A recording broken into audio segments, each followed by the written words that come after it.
This is a Shrimps Trust podcast. All news and all views expressed in the podcast are those of the contributors, not necessarily those of Morecambe Football Club. Yeah. God, I believe me. Blessing with around this Morecambe FC. Has gone to see me. Blessing in the land is Morecambe FC.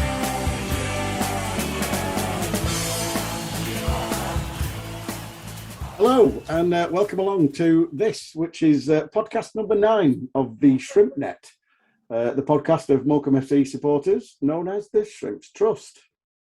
Well, we've got plenty to discuss this week, what with the games against Gillingham and PNE and the upcoming Sheffield Wednesday. But first, it's the important guests we've got. So I need to introduce them. And as usual, we've got the Generalissimo of the Shrimps Trust, the very voice of all that you read and often what you hear from the Shrimps Trust. My trusty sidekick, Joel Shooter. Welcome along. Evening, Freeze. And we've got 2 special guests from the club. Unfortunately, Charlie and James, who are probably people here sick of hearing of, to be honest. So we've changed the faces and we've gone, instead of players, we've gone into the shall we say the offices. The very fulcrum, the very new people, the young bucks. We've got General Manager Ben and we've got Media Manager Ryan. Welcome along, guys. Evening, Freeze. Good evening, Freeze. Thank you for having us.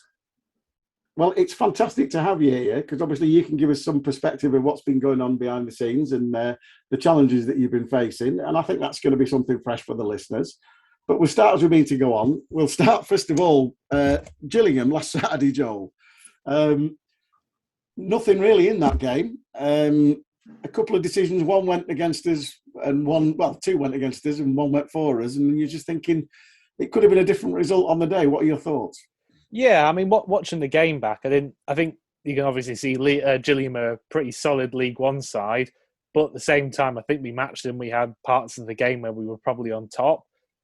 But with the decisions, obviously, I'm not really convinced that the free kick that led to their goal was much for a free kick. It was one of those things that Harry Kane does when he backs into people and tries to flip them over the back. And it's a little bit dangerous, but sometimes it buys a free kick. But, you know, with the way Carriol hit it, sometimes you can't really mitigate for that. It just happens sometimes. And then obviously we get back into it. Great to see Cole doing the business again, like he has done already quite a few times this season. And then, I think we were good in the second half. I think we've progressed the ball up the field quite well, but then I think it's just kind of having that decision making and then kind of almost kind of quick combination plays to kind of really just make that kind of last leg and get into a good shooting opportunity. But hopefully that'll be something that comes as the team gels and we kind of get an understanding more of each other and people can feel they can be a bit braver on the ball, make quicker decisions. And then the penalty. I mean, I think we can all. I think we all pretty agree that at the very best it's soft, and there's minimal contact, if any, from O'Connor and Lloyd, and he chucked his legs up in the air like somebody swung a baseball bat at his shins, and it's a bit ridiculous. And then, especially when you look back at the decision that Phillips didn't get in the first half when somebody just barrels through the back of him. But it's one of those. I don't think we lost the game because we were particularly worse than the other team. It was just. That's how football works sometimes. It's a low-scoring game, and when those big moments go against you, then that's just how it goes sometimes, unfortunately. But, we move on to the next one. I think we're still gelling as a side, and hopefully we'll get there in a few weeks. Ben and Ryan, I'll ask you, Ben, first. What was your take on the Gillingham game? Wasn't a right lot in it. I thought we were probably slightly a better football side, but I agree with Joel completely. Our final ball and decision-making in the final third was needs work, shall we say. Yeah, I spoke to Dermot on the way back. We were just messaging each other about something separate, and it came up. And I think everyone can see between the boxes, we probably had the better of the game. It was just on the day, as is football. It's won and lost in the boxes, and they got a couple of bounces and the like, around our area and in our area. And it just didn't happen for us up the other end. We probably first half were a little bit more creative in the second half, and Cole, great strike, great goal again, but second half, it just wasn't to be.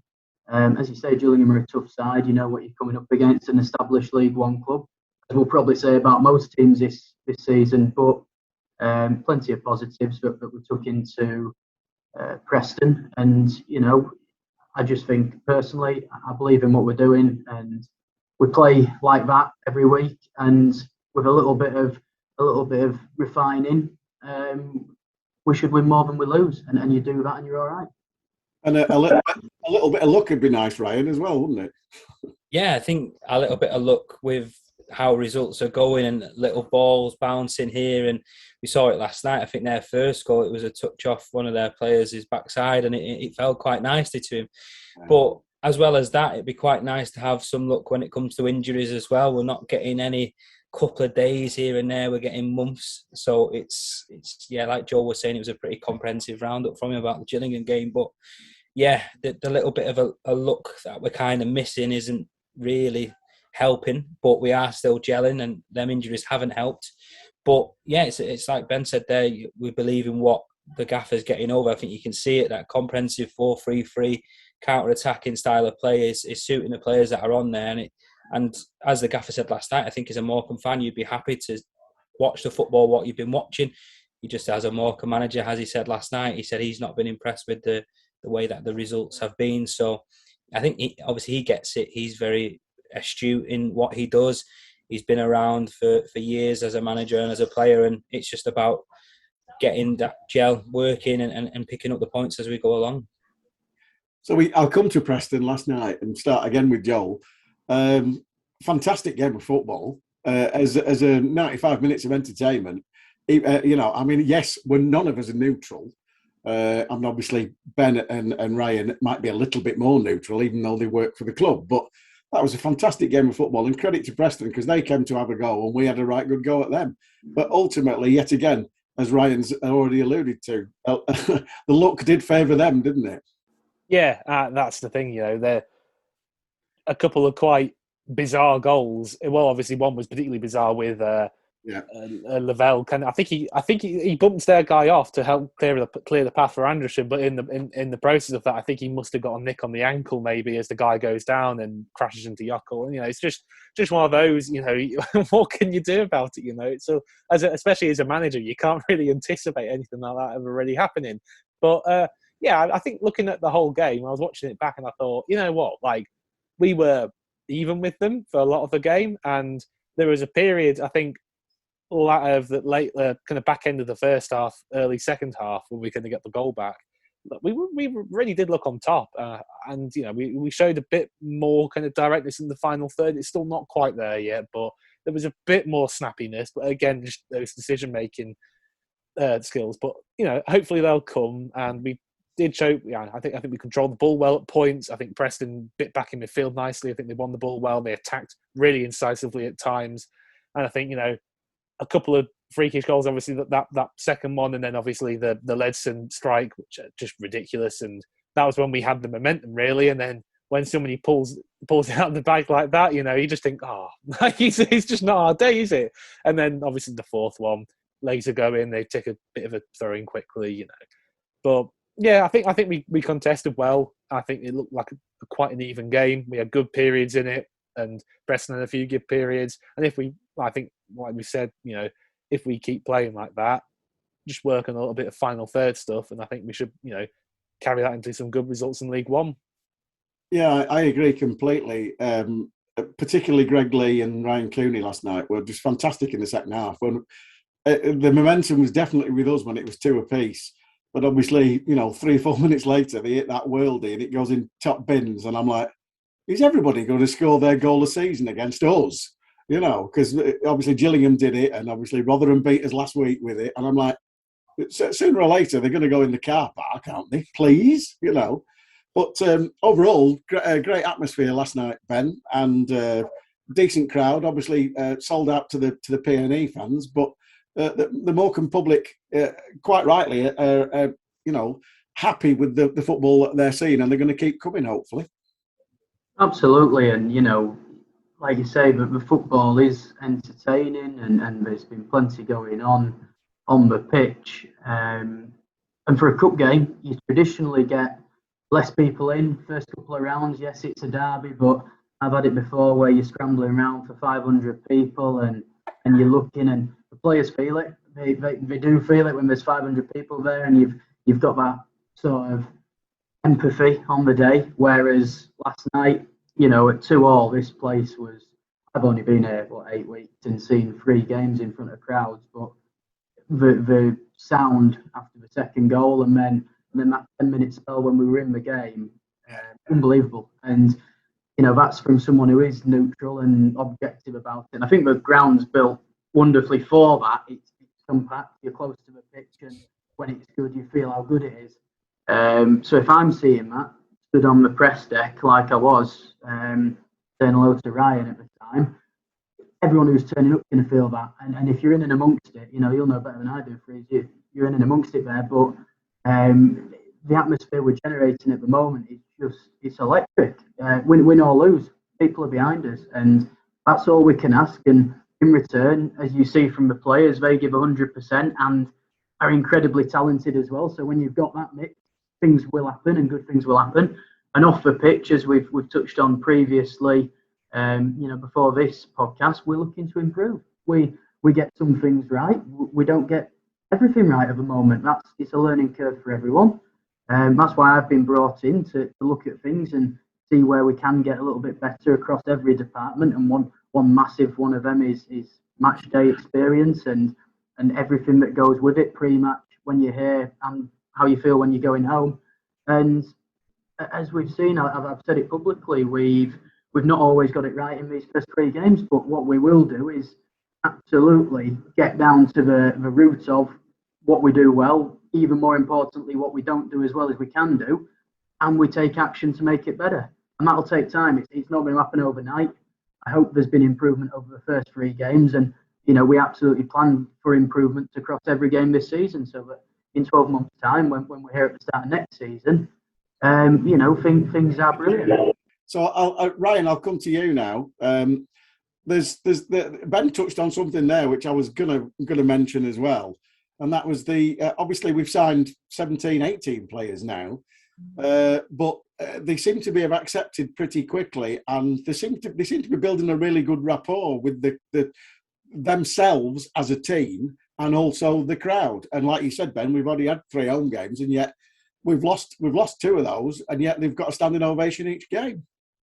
Yeah, and I think that's a testament to the guys that are in the dressing room. I've obviously got a relationship with them all when it comes to the media side of things, and they help me out by turning up to press conferences.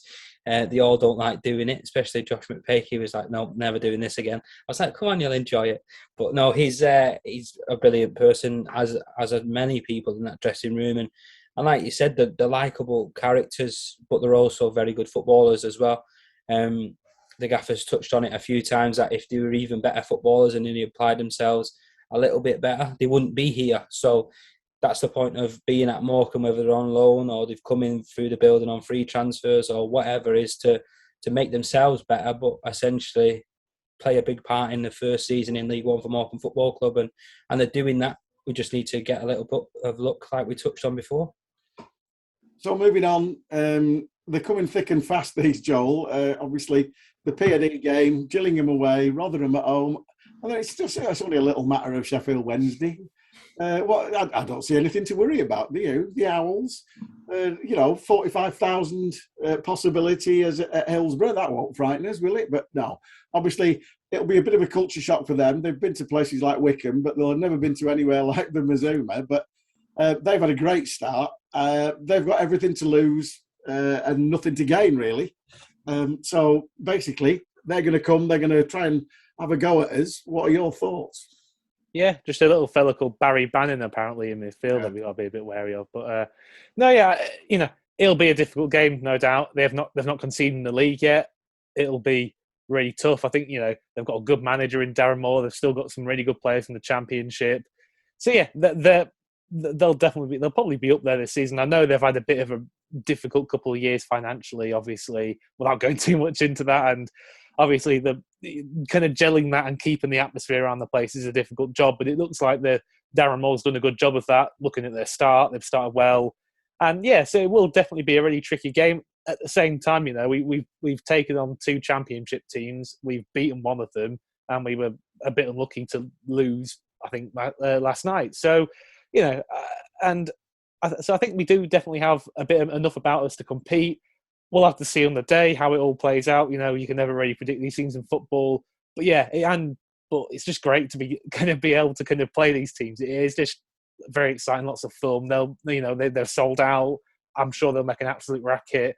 And it looks like we're the crowd, the home, but we're matching that with the home crowd. We're getting lots of home numbers in, so we'll be there to match them. And yeah, it'll be a great atmosphere, hopefully. And I mean, fingers crossed we can get the win, but at least put out a good performance. Because I think the player, even though we've not always been on the right side of results so far, we've all appreciated the players' efforts, and there've been some good performances, and hopefully that can transpire as a result on Saturday, really kind of again show the league, that we do deserve to be here, and we are, a proper League One side, and we're going to keep, doing well all throughout the season. I think there's been and I know you'll all be aware of it, that there's message boards and there's the Facebook page for the fans, etc. And there was a little bit of a backlash about, it's about winning games, isn't it? Why are we all clapping them? And there's been, a couple of people have been shot down for that today. And I do understand, people are trying to remain positive, but I think you have to put it into perspective that Ipswich, favourites to go up, Blackburn, a division above, Rotherham, also favourites to go back up, Shrewsbury, maybe not so, Gillingham, we'll be there. Well, they'll be mid-table maybe, but then Preston, division above, and then we've got Sheffield Wednesday. So 4 out of those 6, they're really, really tough games. Yes, I know it's the cliche. There are no easy games at this level, but when you look at it in plain black and white, it's coming thick and fast. Ben, can we not play Melchester Rovers reserves or something next week just to give us a break? No, I know. Like you say, every game's a challenge. Every game was a challenge in League Two for years. What a wonderful challenge as a club we've got now of,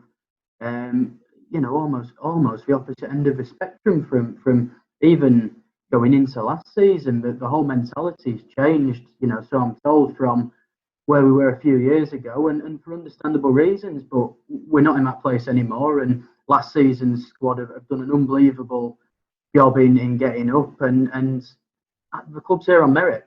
And what we have to do, and what I've hammered home to everyone, since I joined, is we have to support that and be as good off the pitch as we are on the pitch.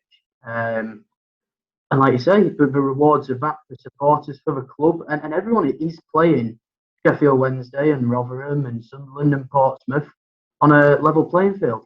But what is the most important thing for all of us on and off the pitch is that we're doing it again next year and the year after and the year after. And this isn't just a flash in the pan. Oh, Morecambe have done great. Well done, guys. Pat on the back. Fell just short and you're back to it next season in League Two. Absolutely not. No one's having that. We're ambitious. Everyone here, from the players, as Stephen talked about, the management staff, myself, Ryan, all the off-field stuff, we're all ambitious. We all want to work in League One. We all want to work in the Championship. We all want to work in the Premier League, and can we do that? And how close to that can we get with Morecambe? No one's scared of a challenge. So it's going to be an amazing, amazing time. I feel like the supporters are feeling that at the moment, because you see it, you see the people turning up, you see how it is on a match day. We have to push to keep making it better. The moment we take our foot off the gas and stand there as a group internally and pat ourselves on the back, the moment you lose focus and you can take your eye off the ball. So I'll come to you, Ryan, and I know that we have been saying, you've had some experience at Doncaster and then at the EFL. From a Morecambe perspective, everything that you're doing now is almost completely new. So you're facing these challenges. You're coming in, and you're basically starting with, I won't say a clean slate, but you're virtually starting with a clean slate. How have you found it? Yeah, I'd 100% agree with you. And I was talking to Ben about this when we first started, that I wanted to get the media team from being just a department within a team to being one of the best departments within League One. That was what Ben was just touching on there. We all want to be a League One club on and off the field. We want to be a Championship team. We want to be a Premier League team in years to come. And obviously, that's a part of the three-year plan that the club have got in place of making it a sustainable football club in 2024 in League One. But like I keep hammering home, and I keep saying it to Matt and to Ben, if the worst was to happen and the team were to get relegated this season, that we'd still be of a standard of a League One media team. I've tried to instill that into everyone. That our department is obviously the kind of the open face of Morecambe Football Club.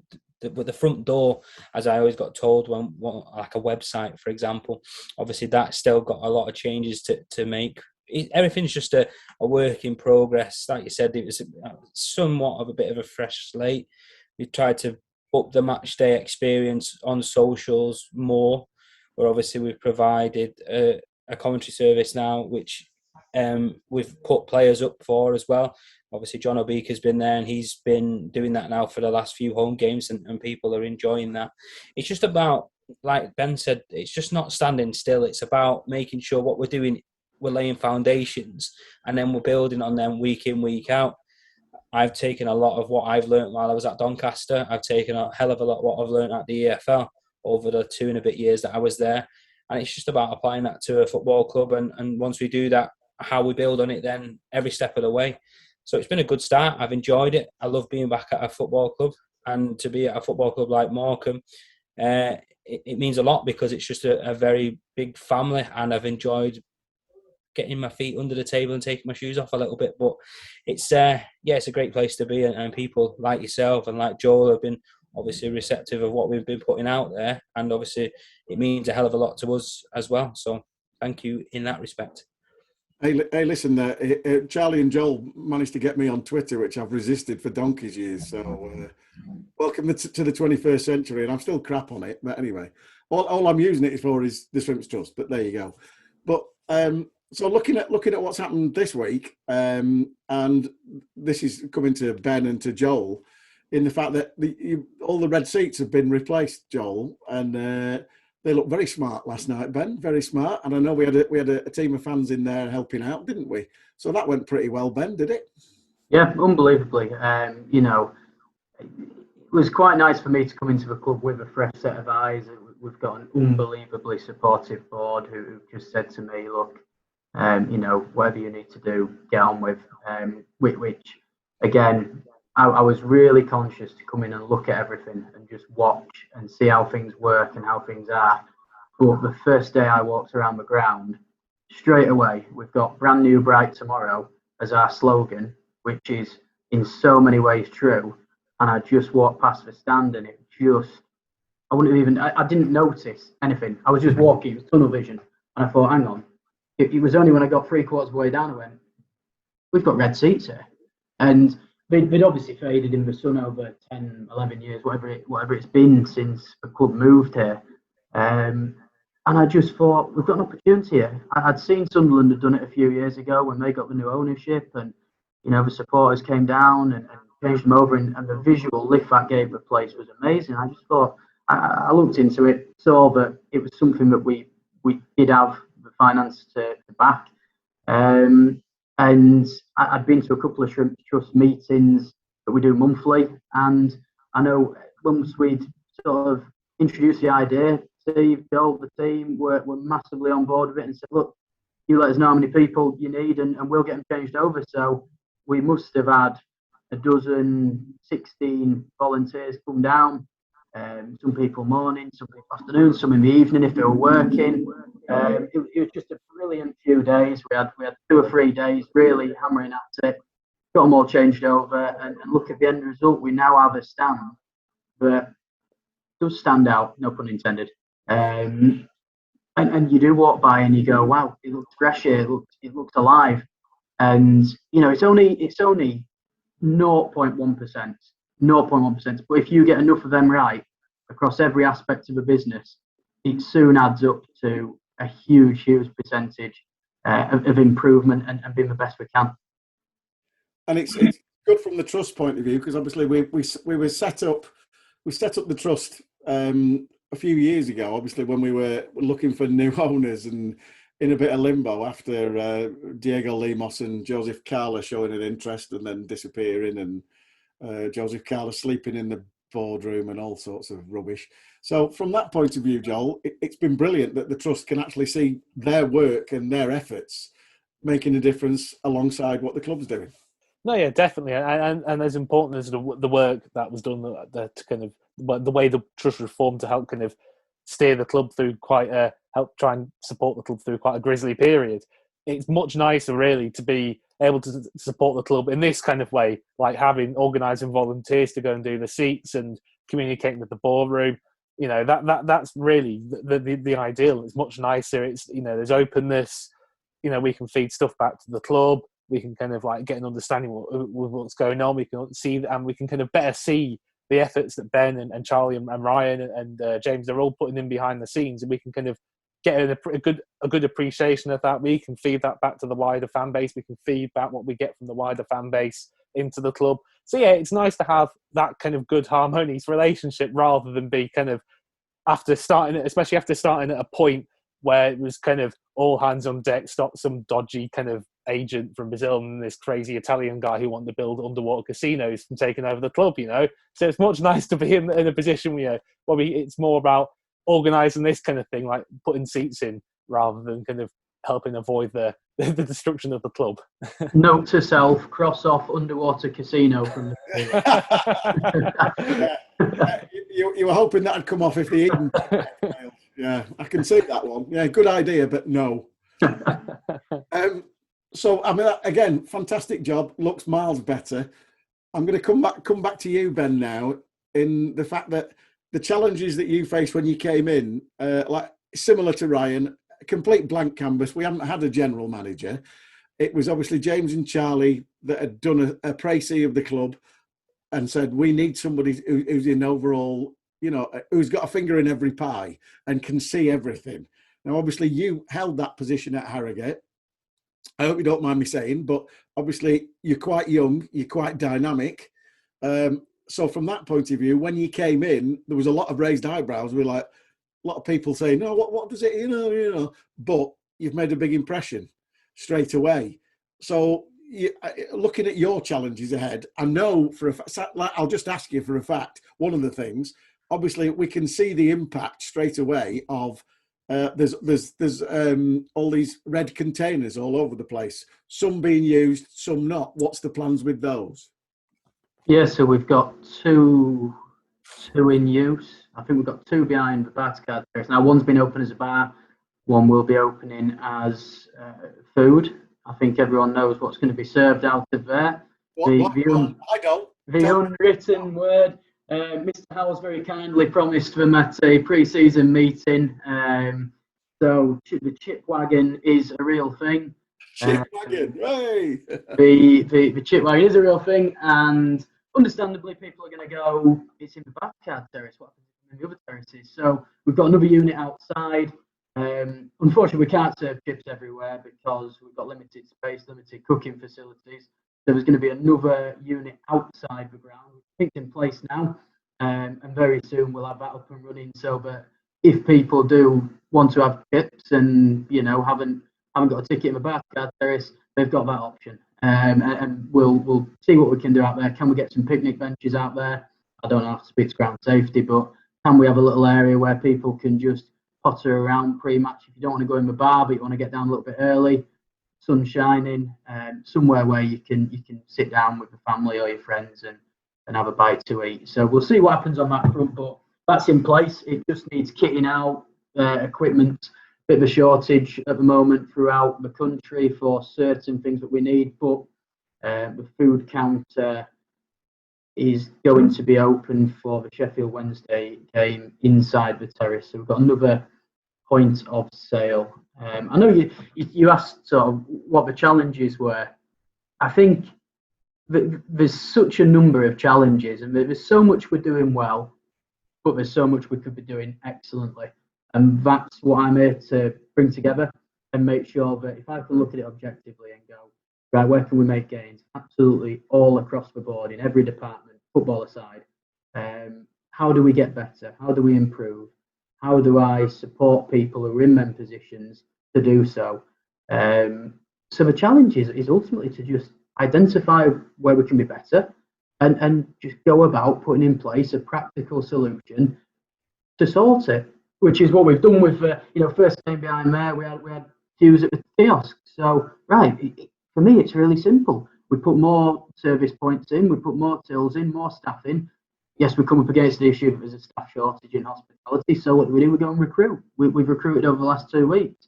We try and have a bit of foresight and planning and seeing what's ahead, but you can't always do that until you live it and you're in and amongst it. So we will plan as best as we can, and where we come across an issue or come across something we can do better, we note it, we discuss it, we put a plan in place, and we get it better. And that's all we can do. I think people see that, but if we can do that on an ongoing basis, you're going to see improvements. You're going to see us getting to a point where people look at us and go, they are run unbelievably well. And that's what I aspire to have here. And I absolutely believe we can do it. We've got some unbelievable people on board from the co-chairman down, right through the board, all the way across the club. Really, really, really hard-working people, which you can't quantify. You can't go and find someone and go, are you hard-working? You find that out when they're here. So we've got the graft, we've got the talent, we've got the people and personalities. It's just bringing it all together, making sure people know what they're here to do, how they do it, and help people get there. It's a lot. I'm not going to say it's a lot simpler than people would imagine, because it is challenging. Don't get me wrong; it's unbelievably difficult. But if I can keep it simple and talk to people internally, talk to people externally, talk to supporters through whatever channels it is, whether it's a podcast, whether it's through an article on the website, whether it's in person in the bar after a game, just be a normal person. I'm a normal 25-year-old bloke who, happens to be in a really fortunate position here, doing something I love, but just be humble and listen to people, and if you're here and you're open to ideas, it's so powerful. You learn so much, and that's where the improvement comes from. It's not all in my head. It's listening to people who know a lot more than I do about a lot of things, and just making sure it gets actioned. Well, that was a very all-encompassing answer, but you had me at Chip Van's Open on Saturday. Yeah, so we were hoping to get it done last night, but for various reasons it missed out by literally minutes. We didn't want to promise it, open it, and it not be right. No. But it's there, it's ready. It's just getting it fired up for Saturday. Well, good luck with that. I hope it goes well. I hope the potatoes are here after all that. Well, do you know something? It's really strange, because if you're going to do, I don't know if you are, but from my days, as people remember, my days in the prawn sandwich brigade in the local choice suite, the chips in there are absolutely bang on. They're the best chips. About once a year, Quinny, Radio Lancs would sponsor a table, and Quinny would come out with a tray of chips out there, and they were the best chips ever. So I hope they like that. But anyway, I can't promise Quinny's going to be in the unit. That's the only issue. I think he's busy on a match day. Well, yeah, but if Quinny is in there, you'd need a step ladder. So, and he won't mind me saying it. Makes two of us. 3 of us. Oh, yeah. Now, I'm not going to. There needs to be 7 of you if we're going to do the joke. So I'll come to you now, Ryan. And you made a really good point earlier, which I want to expand on, in the fact that obviously you're coming in with a clean slate, you're trying different things, you've got loads of things. One of the things, Joel knows this, that us being the devious types, we decided we'd like you two on here, because if we can get you two on here and get you on our side, we can get more guests on. And I'm just being honest, in the fact that, if we invite Ryan, he might be nice to us and let people come on and encourage players to come on. Because obviously, that's why I came in the club and asked you directly rather than waiting for Charlie. But from your point of view, podcasts like this, and the one that Dave Salmon's doing, and the stuff that the club are doing, and the programme, and the press releases and stuff like that, all of a sudden we look and sound like a decent League One club, because there's loads and loads of stuff out there. And that's you've only been here 10 minutes. You must be working your nuts off. Yeah, and to be fair, I can't sit here and take all the credit. A lot of it goes to Ben for being the person that he is and being very good at the job that he does. He makes my life a hell of a lot easier. He just lets me get on with it. And we speak a lot, but we only speak about the important stuff. And when that important stuff comes along, we do what we need to do to get it right.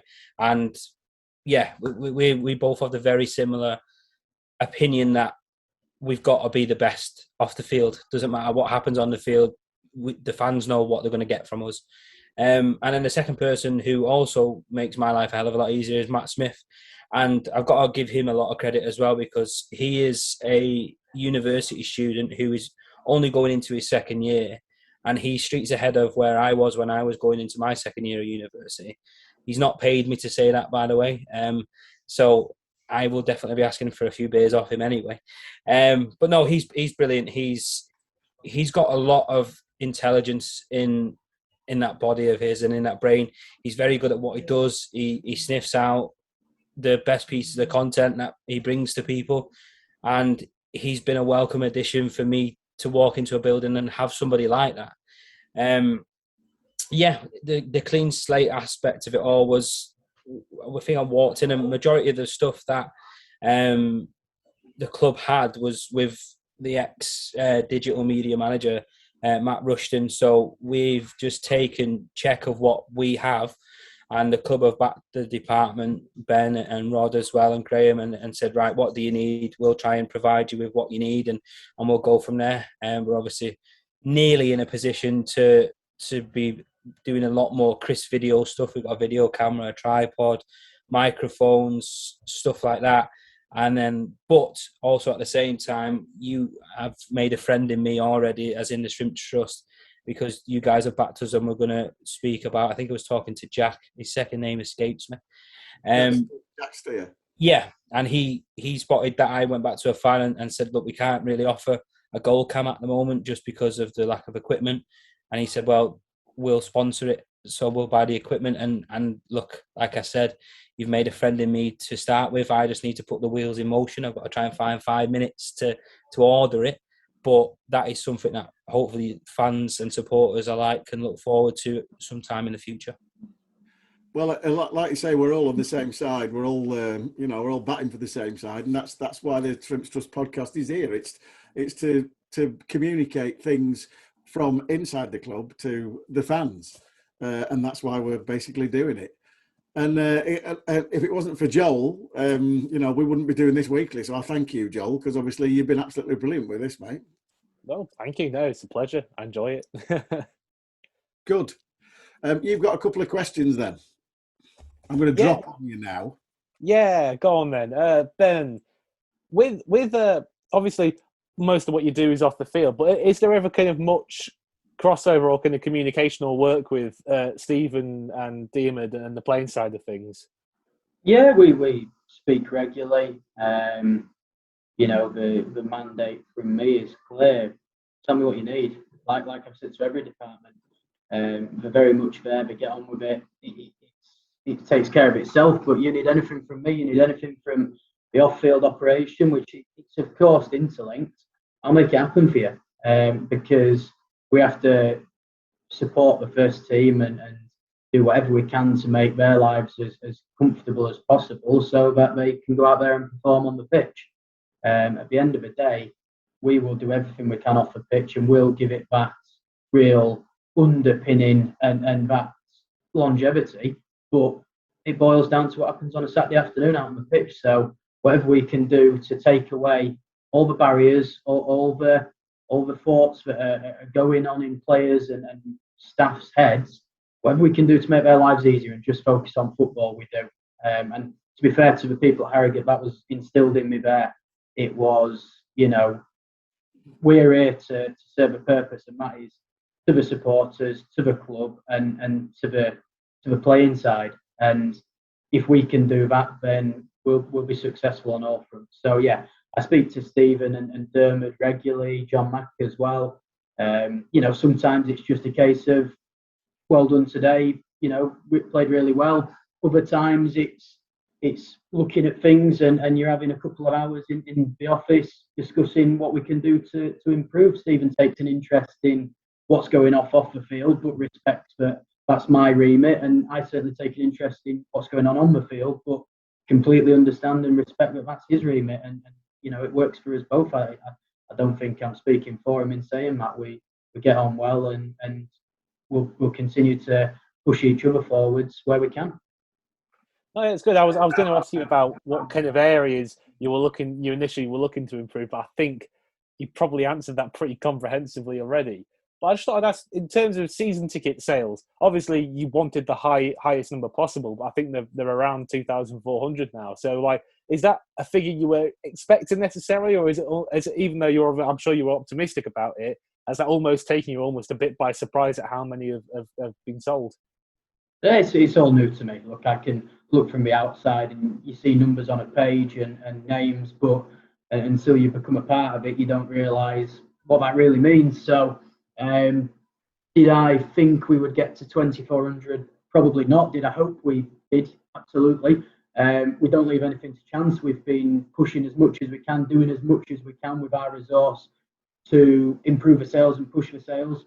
I had a conversation with someone when I joined, and one of my first days, and I said, we're going to hit 2,000, and if we don't, it's not going to be through a lack of trying or anything we do. And they almost laughed at me and said, 2,000 people buying a season ticket at Morecambe, it'll never happen.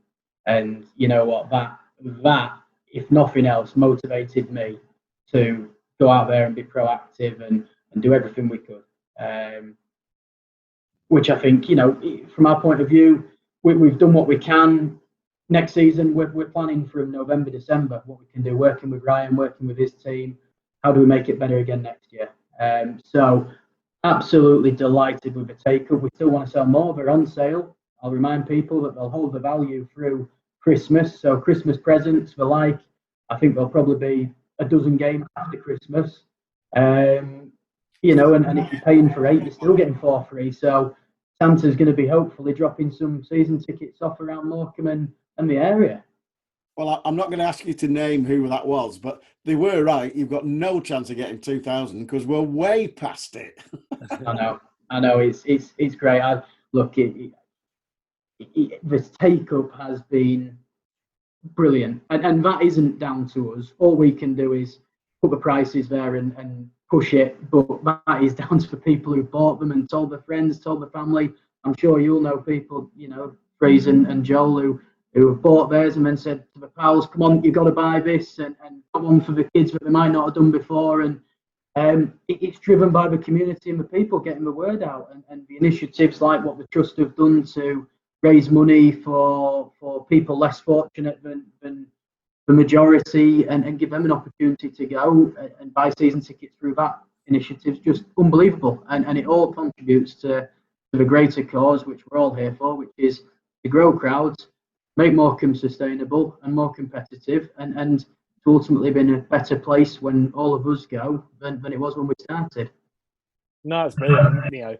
I think it was said that the previous record was about 900, so to hit 2,400 is just kind of almost baffling. But just going to Ryan now, when you came into the club on the media side of things, what were there a kind of couple of key areas that you really thought, this is something I need to affect and improve pretty much straight away? Yeah, I think touching back on my interview, I was in this Turkish sauna, as Freez has touched on. I won't call you Dave because I know Charlie got a bit of a yeah. So we'll leave that there. But no, I when I did my interview with Ben and the two co-chairmen, I touched on stuff that I wanted to achieve in my first 90 days. I think there was 5 or 6 things on there. One of them was to potentially pick a player for the PFA Community Player of the Year. Still working out who the best player is for that, but I think Jokel is somebody that I'd like to kind of earmark. I just think he's a fantastic individual who embodies everything about family, and he's made that very clear during the Q&A when he got here. Said that Morecambe's a very family friendly and a big family feel. Obviously he's coming over from Iceland and stuff like that, so he's brilliant. Yeah, that first night of the Q&A, it absolutely stole my heart. I was like, you're my kind of person. Mental. Yeah, exactly. And I'm all here for it. Trust me. And then it was other certain bits that I wanted to improve, the photography side of things and getting match day images throughout the game rather than waiting until 7 o'clock, 8 o'clock to get pictures on, or the next day. I wanted them throughout the game to hopefully enhance the Twitter updates and stuff like that, getting a consistency when we're getting videos out and little snippets from the interviews to hopefully make you want to click on the YouTube link and view the whole 11 minutes with Dermot, for example. And it's becoming more consistent, first of all, in these 90 days, 100 days, however it's going to take, and then building on it, like I said. And yeah, we're in a good place. We've started well, but we don't want to rest on our laurels. We don't want to, as Ben said before, pat ourselves on the back. We want to continue to bring the best side of Morecambe Football Club behind the scenes, on the field, off the field, and that's my ambition, is to make sure we keep doing that on a consistent basis. No, yeah, and to us, for the away games and the games that I've not been able to make, like seeing those kind of updates on Twitter being more regular, and the pictures coming out of Cole celebrating, because let's be honest, that's what most of the pictures have got to be at the moment. But they're great to see, and like you said on Yokel, like you know, I remember after what struck me about him actually is about after the.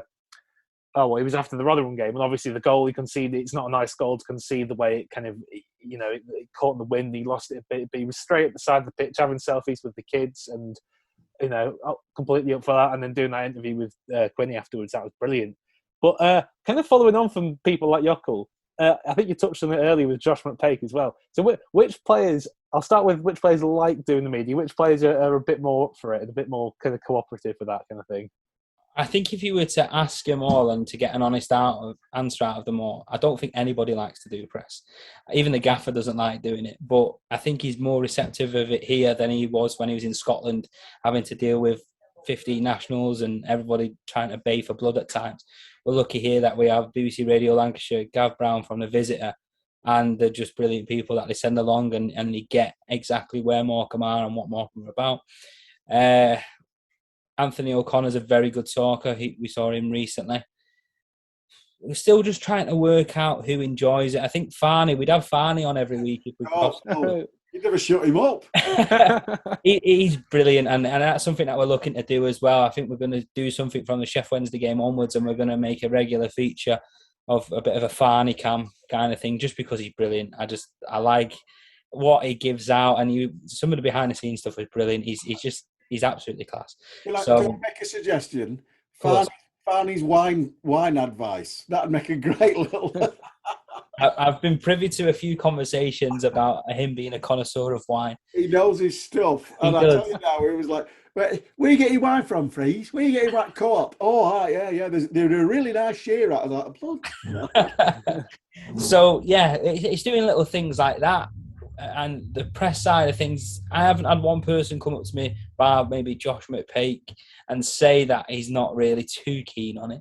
But it's just finding the better speakers and who's on message and on song. And yeah, they pretty much all are for the ones that have been here so far. We haven't had a few people up yet, but yeah, we're getting there slowly but surely. And like I said, it makes my life easier that they're all fantastic individuals as people rather than just as footballers.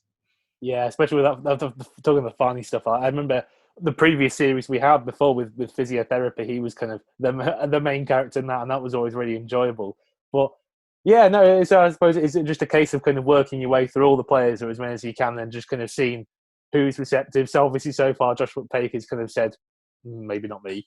But are there any others who kind of turn the nose up a little bit, or are you not allowed to say? No. I think Cole Stockton, the first of all, when he scored 2 on the opening day at Ipswich, we got him for pre-match press.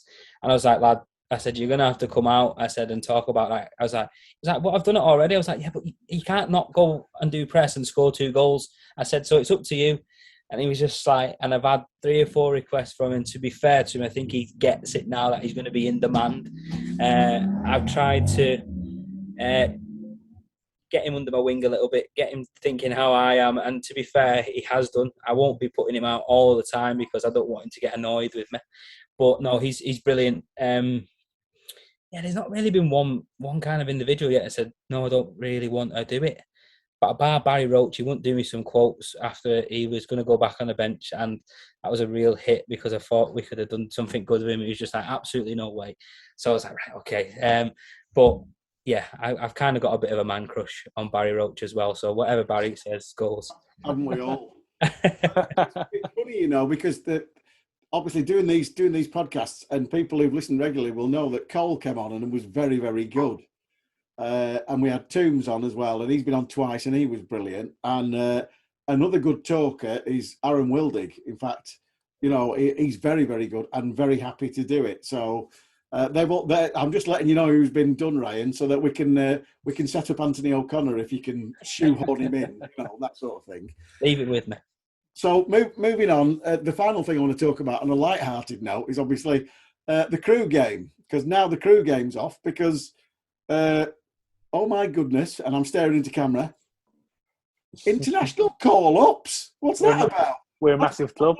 To us, has it, Joel?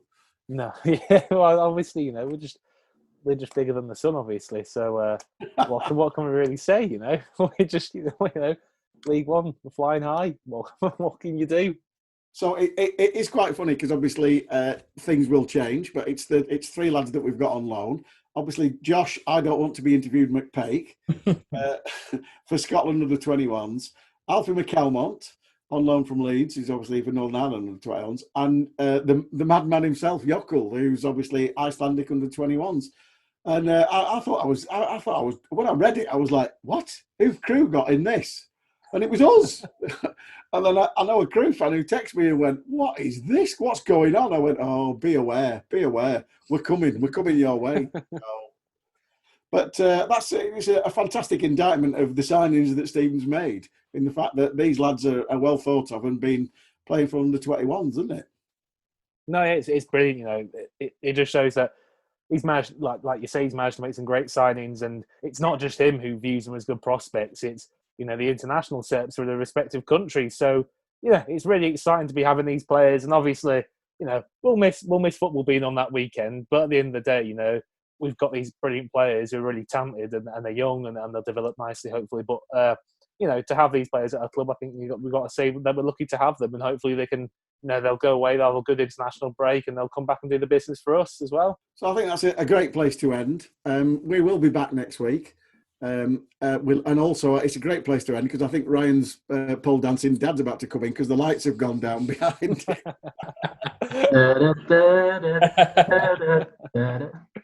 So we'll get off before that happens, but we might show you the film later on. I don't know. But if you haven't joined the Shrimps Trust, if you're enjoying these podcasts, please do join the Shrimps Trust. Still only £10. What membership are we now, Joel? Oh, I think it was getting towards 600. I think. I don't know if we've kind of passed that threshold yet, but it was getting there.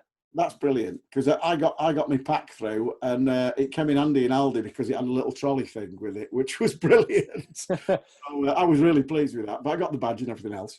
So thanks as always to the Shrimps Trust Generalissimo Joel for today, but also thanks to Ben and thanks to Ryan for coming along. We will ask you to come on again, obviously. I know you come on as a double act, but we might come on. We might get you separately if you're happy to do that, and then you can tell tales on each other. Right, I'll have to speak to his agents on that one, I think. As long as I can come on when Barry Roach is on, that's all I'm doing. And I've been into Barry about coming on, and he wasn't keen, I have to say. No. But there you go, can't win them all. So this has been Shrimps Trust podcast number 9. Hope you've enjoyed it. Join us again when there's plenty to talk about next week after we've absolutely tucked Sheffield Wednesday. Thanks for listening.